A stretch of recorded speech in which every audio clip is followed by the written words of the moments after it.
Vamos desligar o celular, porque hoje de manhã tocou o celular no momento da comunhão, em silêncio, e a mulher conversou e todos nós ficamos escutando a conversa dela na missa. Então vamos desligar os celulares, vamos prestar atenção, deixar o folheto de lado. O mais importante é saber aquilo que Deus vai falar com cada um de nós. O Evangelho de hoje nos traz 3 pessoas que se dirigiram ao túmulo: Pedro, Maria Madalena e João. Quando lá chegaram, encontram o túmulo vazio. Naquele momento, cada um teria de decidir o que para cada um significou o túmulo vazio. O que significa aquele túmulo vazio? Hoje nós somos o número 4 nesse grupo. O que para nós significa o túmulo vazio? Todos nós, meus irmãos, que estamos nesta celebração, concordamos que há um túmulo vazio. Concordamos, senão nós não estaríamos aqui. Nós estamos aqui justamente porque acreditamos num túmulo e um túmulo vazio. Mas a questão é como cada um de nós vai responder a esse túmulo vazio e como esse túmulo vazio afeta a minha vida. 3 diferentes pessoas chegam ao túmulo naquele dia e cada uma responde de uma maneira diferente. O primeiro a chegar ao túmulo foi João. Vou falar primeiro de João. Não foi o primeiro, mas o que foi? Quando João ouviu a notícia, o que ele fez? O Evangelho nos diz que ele sai correndo em disparada. Ele pulou, saiu correndo, corria com todas as suas forças para chegar ao túmulo. João queria acreditar. Ele amava Jesus e era o mais fiel discípulo. Vejam bem, ninguém acompanhou Jesus. Ninguém acompanhou Jesus nos seus últimos momentos. Ele estava lá diante de Pilatos, sendo interrogado e sentenciado à morte. Quem estava lá? João. Na cruz, pregado, enquanto morria. Cadê os outros? Ninguém. João. Quando Maria ficou sozinha, não tinha mais com quem morar, porque o seu filho havia morrido. Quem acolheu Maria? João. A acolheu na sua casa e tomou conta dela até o último dia da sua vida. Então João ficou empolgado com a possibilidade de Jesus estar vivo e correu tanto como nunca havia corrido antes. Mas quando chegou ao túmulo, ele não entrou. Ele deu uma espiada. Ele olhou lá dentro, viu alguns panos, mas preferiu ficar do lado de fora. E talvez tenha ficado lá de fora, talvez para tomar fôlego, ou porque estava com medo, né? Afinal, e se Maria Madalena estivesse errada e o corpo de Jesus realmente tivesse sido roubado, e lá estariam guardas esperando, que o ladrão sempre volta no local do crime, e vai que João entraria logo, né? Ah, foi ele que roubou. Então talvez ele tenha ficado por causa disso, né? Fora do túmulo. Depois de alguns minutos chega Pedro. Ele entrou e viu tudo que Maria Madalena havia dito. O lençol de linho que envolvera o corpo de Jesus estava dobrado em cima de uma pedra, como se o corpo de Jesus tivesse desmaterializado de dentro do lençol. João, depois de Pedro, entrou. Os dois viram as provas. João viu e acreditou. Para ele o túmulo vazio era prova suficiente de tudo o que aquela mulher havia dito. Jesus tinha realmente ressuscitado. João não precisava ver Jesus. Olha que interessante, preste atenção nisso. João não precisou dizer assim: eu quero ver o Cristo ressuscitado. Ele não viu o Cristo ressuscitado, ele viu o lençol. Aquele lençol para ele significava: ele ressuscitou. Aquilo para ele era suficiente. Há muitos como João aqui na missa de hoje, muitos. Acreditam na ressurreição simplesmente porque milhões de pessoas ao longo dos séculos simplesmente também acreditaram. Nunca viram, mas acreditaram. Tais pessoas não precisam ver para crer. Para estas pessoas Jesus disse: bem-aventurados aqueles que creem mesmo sem terem visto. Então João representa aqueles que diante do túmulo vazio creem, aqueles que diante do vazio da existência creem. Esse é João. Por outro lado, nós temos Pedro. Pedro corria mais devagar, talvez porque João fosse mais jovem. A gente pode imaginar Pedro, anos e anos trabalhando como pescador, entrando em água gelada, ficando muito tempo na água, deve ter adquirido alguma artrite, alguma doença nos ossos, nos joelhos, nas costas, então dificilmente ele podia correr. Ou talvez porque estivesse com muito medo. Eu acredito que ele estava com medo. Olha que deve ter passado pela cabeça de João: imagina se Jesus ressuscitou, eu dou de cara com ele, e vai olhar nos meus olhos e vai lembrar que eu o traí.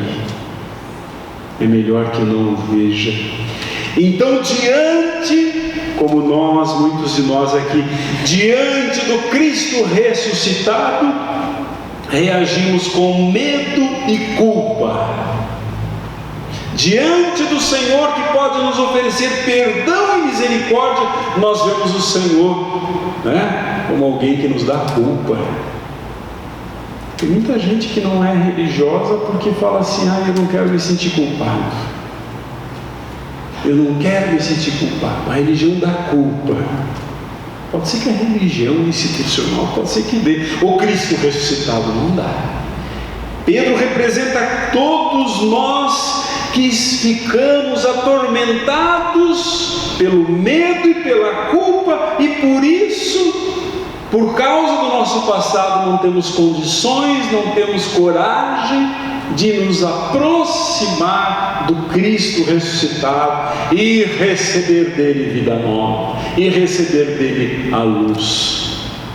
Não somos capazes de trocar a dor pela alegria. Quantos de nós somos assim, meus irmãos? Vivemos num rosário de dor. Nunca pensamos que podemos substituir tudo isso e viver felizes. É difícil muitas vezes acreditar quando estamos sob o peso de dor e de culpa. Pedro andou tanto com Jesus, mas logo se esqueceu que o Mestre perdoa e cura. Esqueceu. Ele então entrou no túmulo para examinar tudo por si mesmo. Tudo por si mesmo. Nada para ele provava que Jesus estivera ali. Nada provava para ele que houve uma ressurreição. Então, meus irmãos, depois de Pedro, que Pedro fez uma coisa muito interessante. É que no Evangelho, que não diz, mas o Evangelho de Lucas fala que ele fez uma coisa muito boba. Depois que ele entrou no sepulcro, ao invés de crer, sabe o que ele fez? Ele voltou correndo para casa. Ele viu o Cristo ressuscitado. O Cristo ressuscitado não falou nada para ele. Ele não viu o Cristo ressuscitado. Ele viu ali os sinais da ressurreição, mas ele preferiu voltar correndo para casa, se escondeu. Alguma coisa tão importante quanto isso, e ele simplesmente vai embora. Não chegou a nenhuma conclusão. Assim fazemos nós, fugimos da vida, não chegamos a nenhuma conclusão. Não meditamos sobre aquilo que nos acontece, não temos conclusão nenhuma, preferimos sair correndo, preferimos nos esconder.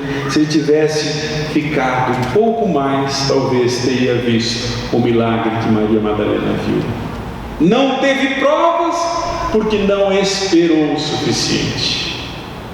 Não teve provas porque não esperou. Eu pergunto para vocês: será que muitas vezes nós não recebemos uma graça porque nós não sabemos esperar? Será que nós não somos abençoados em nossa vida simplesmente porque nós não temos a paciência de esperar? Será que nós muitas vezes assim, o padre nem acabou de dar bênção e já está indo embora? Temos pressa com Deus, temos pressa com as coisas de Deus, não paramos, não temos a paciência de esperar. Adoramos missa rapidinha do padre perto da nossa casa, quer uma missinha de meia hora, só para cumprir a obrigação. Não tem amor, não tem amor da espera, não consegue. Não desista nunca enquanto não vir o milagre. Finalmente nós temos Maria Madalena. Eu falo desse jeito porque ela é a minha preferida. Quando Pedro e João foram embora, ela continuou ali. O anjo uma vez me fez a pergunta: Maria, por que você está chorando? Por que você chora? Ela chorava, ela não se conformava. O evangelho de hoje começa dizendo que ainda era madrugada quando Maria Madalena saiu correndo para o túmulo, e se não fosse por causa do sábado ela teria que ficar ali. A lei de Moisés dizia que a pessoa não pode permanecer ali no dia de sábado, a pessoa tem que voltar para casa, não pode caminhar mais de 1 quilômetro, então ela teve que voltar para casa. Mas mal terminou o sábado, ela correu de volta para o sepulcro. Meus irmãos, isso fala da condição do coração humano. Embora Maria estivesse deprimida, ela tinha esperança.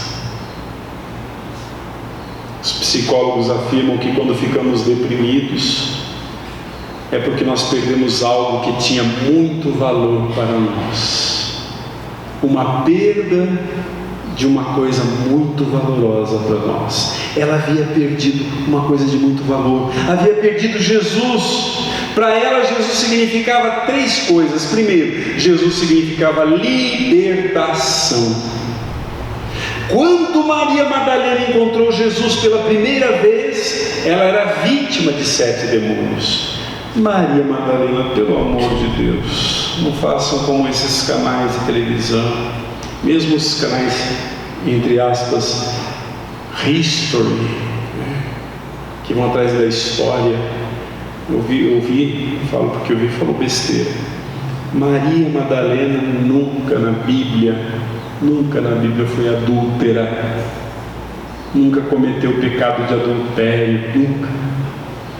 Ela tinha um problema, ela tinha 7 demônios. Significa que era uma mulher atormentada psiquicamente, devia ser depressiva, devia ter tentado suicídio, devia ser atormentada de índole. Imagina 7 demônios na sua cabeça.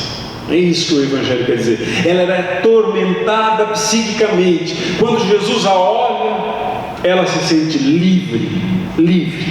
Então, o primeiro contato com Jesus foi liberdade. Segundo contato com Jesus, Jesus lhe trouxe paz.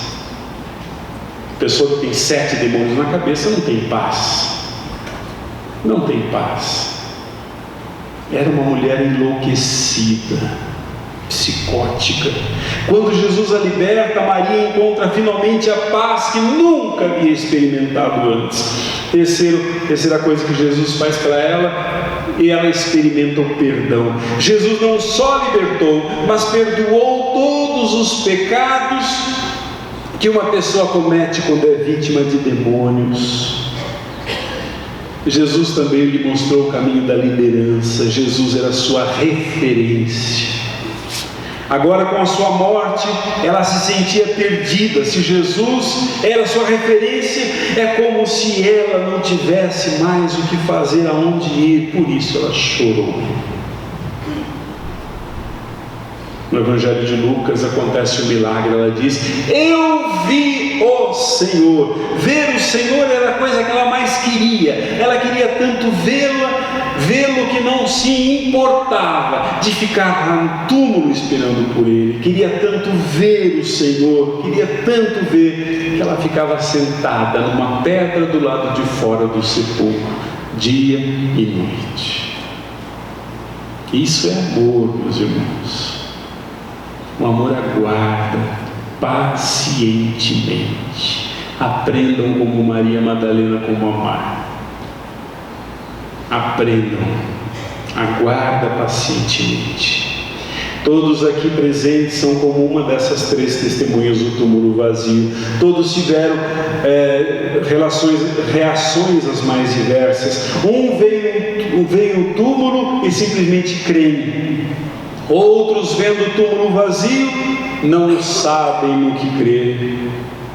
Experimentam. Outros, quando vem o túmulo vazio, uma grande transformação. Então experimentam libertação, paz e perdão, e mais alguém que os guia nesse caminho. Vamos fechar os nossos olhos.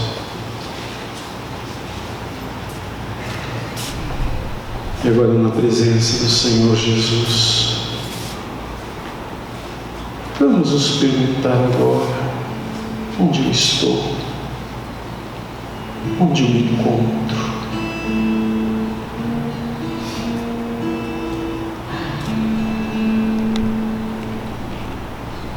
Quando eu vejo tudo